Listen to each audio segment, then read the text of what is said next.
We are a collective of about 12 individuals, including one family.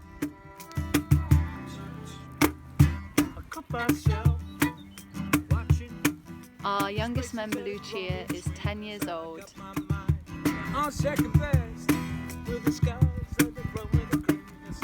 And we are living in camper vans, caravans, and a bell tent.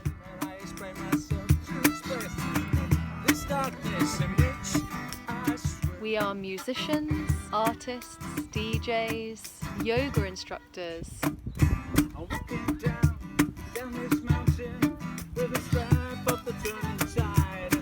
and alternative healers.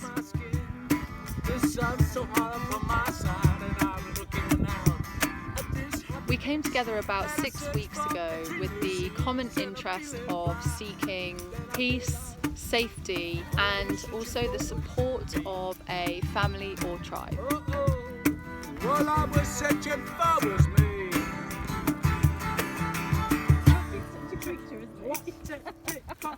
Keep your head up, keep your heart strong. Nah, nah, nah, nah. Keep your mind set, keep your head low. Oh, my darling, keep your head up, keep your heart strong. Nah, nah, nah, nah. Keep your mind set in your way. Keep your heart strong. I saw a friend of mine the other day, yeah, they told me my eyes were gleaming, and I said I'd been away. He said he knew the depths I was feeling, and it felt so good to see his face. All the company vested in my soul, and it felt so warm when he said, I'm happy to have you home. Thank you, dear. Oh, I'm happy to have you home.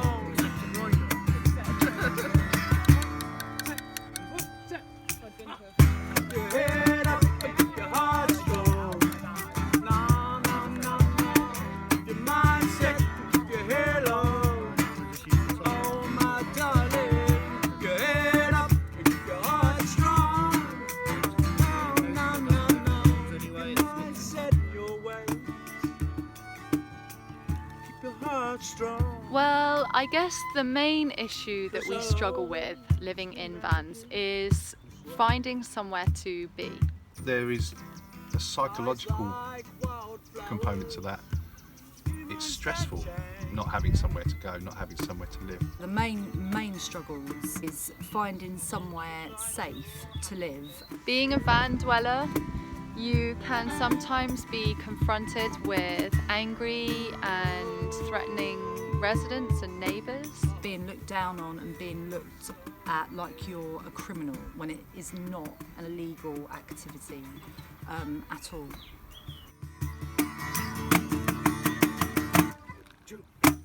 Keep your head up and keep your heart strong. Nah, nah, nah, nah. Keep your mind set, keep your head low. Oh, my darling, keep your head up, keep your heart strong. Nah, nah, nah, nah. Keep your mind set in your way. Keep your heart strong.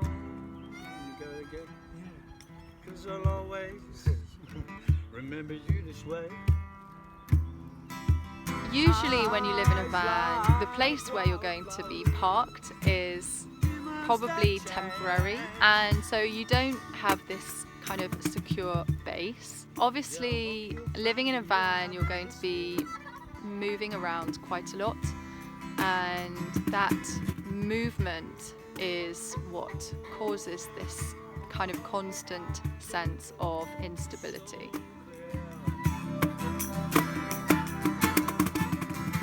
So we end up then living on the street, on the side of the road, down along roads where there's really fast cars driving up and down, so it's actually pretty dangerous.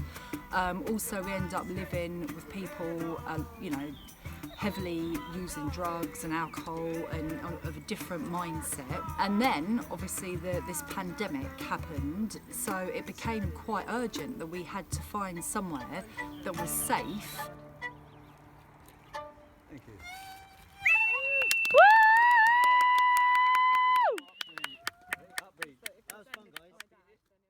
we witnessed firsthand the stresses and strains of lots of people being lumped together living in caravans. Some of the people are dealing with alcohol and drug problems.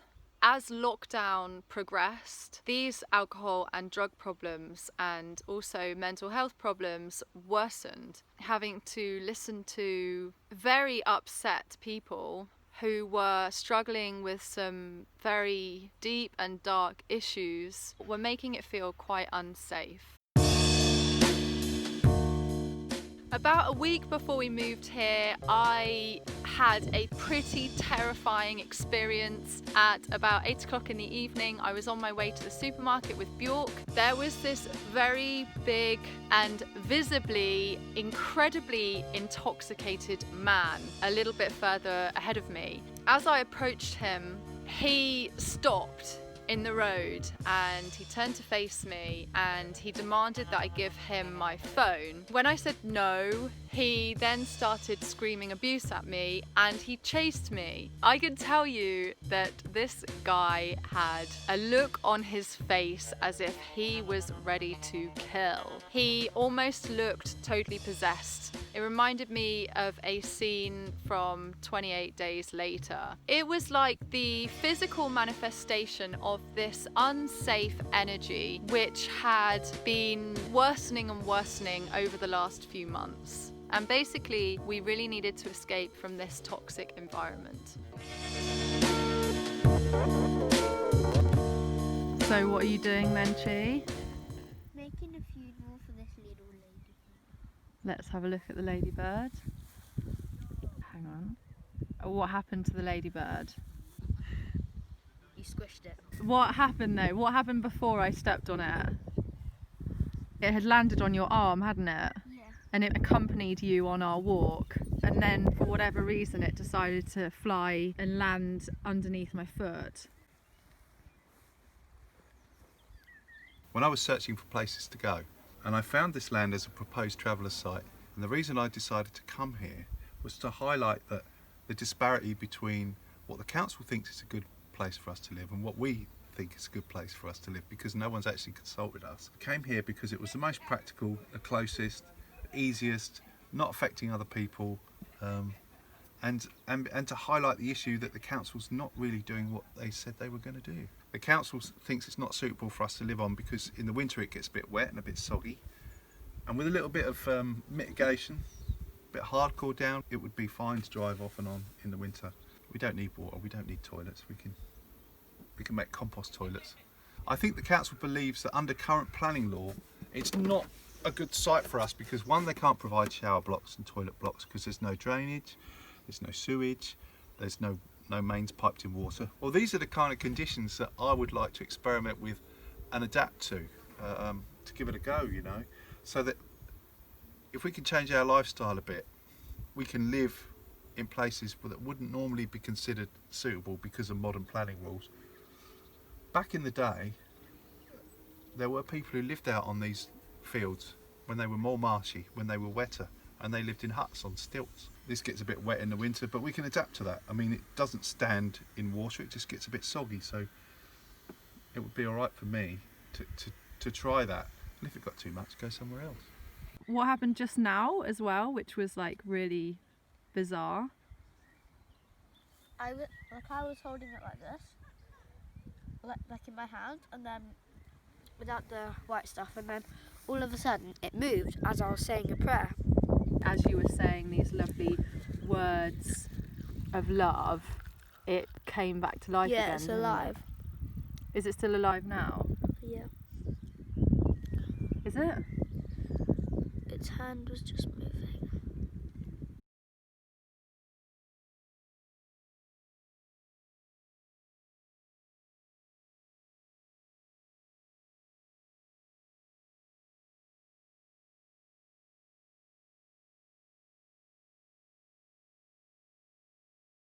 So our current situation now is we've been in communication with the landowner. We've contacted all the councillors in the area.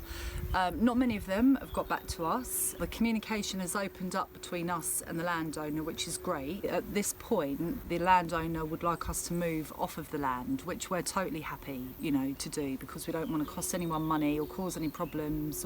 But the situation that we're in now is, we need somewhere else to go to, and we're open to lots of opportunities with regards to maybe renting a bit of land, even maybe purchasing some land. So we're totally not looking for a free ride, but at the same time that balance from the council haven't done their bit, and they've actually done the opposite, and they've sold a huge chunk of land that was in consideration. This would have been perfect for a traveller site. It would have solved a massive issue here in Glastonbury. Glastonbury and Somerset is generally more tolerant of travellers, maybe because travellers kind of originated from around this area and have been here for a long time. Well, a few weeks into lockdown, the local council did actually provide water tanks and portaloos for people living in vans. We've had the police come down and offer us support if we need it, if there's any trouble. And we've had some broader support from people at Glastonbury Red Brick Building Community Garden, who supplied us with plants, given us encouragement, let us get water from there. There is a place in Wales called Elim Connect Centre, which is a drop-in centre for travellers and for anybody who's homeless. Actually, you can go there and get fed on a Wednesday. You can use a shower there. They'll do your washing, and they'll give you some support for the people that need something for addiction, some kind of medical support or psychological support. They're really good. We're getting a bit of nice encouragement from people in the community.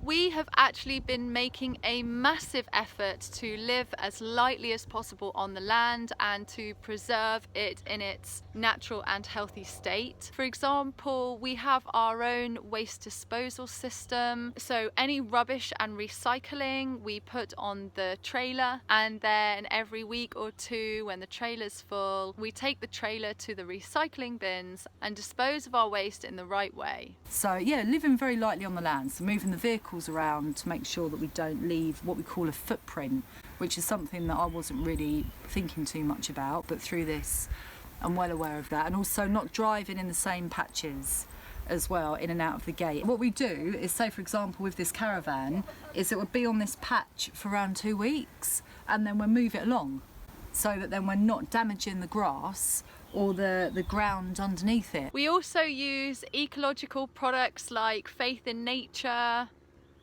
soaps and shampoos, and also this bio washing up liquid so that we don't contaminate the land when we throw away our dirty water. All of the dog owners make every effort to be on top of clearing up their dog poo, but naturally a poo here and there is going to slip through the net. So we have created this system of dog poo flags, so that anybody who finds a dog poo on the land just takes one of these little handmade flags and sticks it by the poo, so that when a doggy owner comes along, they know there's a poo there and so they can clear it up. We've also built a beautiful compost toilet in the corner of the field. So it's an awesome way to live. You become so much more aware of everything that you're doing. Just feel more of a connection and more of an understanding and being more present with the earth, which is something before I didn't really have. Even as a yoga teacher, I was living in London, but I found it really hard to have that connection to the earth. So that's my pledge to the land as we move forward. You want to say any last words to the ladybird?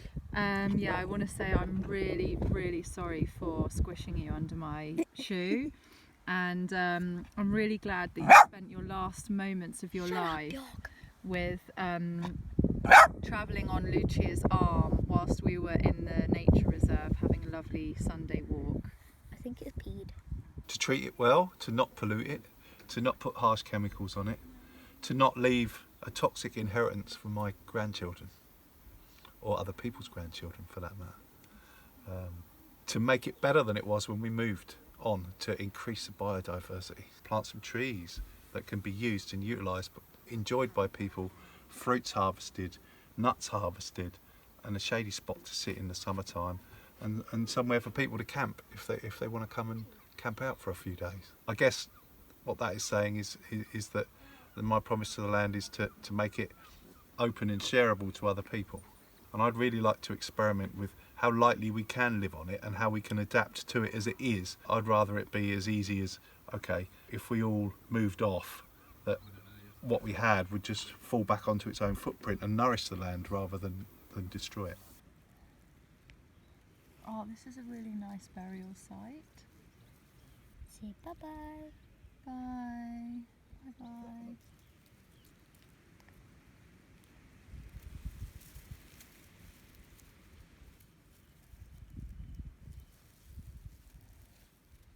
A place of possibilities, really. I really like permaculture. I've never really had a chance to practice it. I would really like to have a permaculture garden and a food forest, a place where we can experiment with all of those techniques. And after we're gone, it could be passed on to the next people that come along, or to the village, or to the town. I mean, some forest gardens in places like Vietnam and Cambodia have been going hundreds of years. They've been passed on generation to generation to generation. To leave it as a community resource and as a model to what can be done, and I think we have to kind of cross those boundaries between what is in the current mind of, say, the local councils or the local people as to what is doable and not doable. What I want to leave behind is a yes to all those questions. Yes, it's doable. Yes, it can be done. Yes, you could be happy living on a piece of land with not very much. I mean, we've got our own solar panels, we could run all our devices off that. What I see for the future is more people being able to live like this. So living out on the land, being out in nature, what you would call sustainable living, connecting to people and seeing what we can do when we come together as a community, what we can create, and we can move mountains. It's something that now, you know, I really, really get it, and that's something that was missing in my life, in my daughter's life. Yeah, more of this, and then being able to then show other people. So opening up as well for a space where other people can see, especially now, there's a different way of living, and that there are still human beings out there, and we can support each other moving forward. I hope to leave a good thought in the minds of the people about people who live a travelling lifestyle, or transitory people, or people who want to live lightly on the land, that we're not all something to be feared.